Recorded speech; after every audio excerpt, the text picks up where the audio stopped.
4.3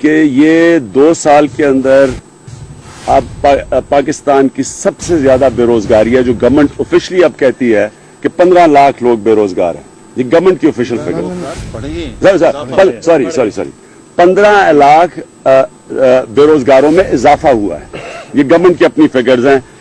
اس کا ہمارا یہ خیال ہے کہ اس سے زیادہ ہیں, لیکن یہ آفیشیل گورنمنٹ کی فگرز ہیں. پھر جو کہ سرکاری نوکریوں کے لیے تنخواہوں میں اضافہ کیا ہے, سیکٹری لیول پہ تو 100% انکریز کر دیا ہے, اضافہ کر دیا ہے. لیکن جو بیچارہ عام طبقہ جو پہلی مار کھا رہا ہے یہ جی ایس ٹی اور یہ ساری مہنگائی کی وجہ سے, اس کی تنخواہوں میں صرف 7.5% اضافہ کیا ہے.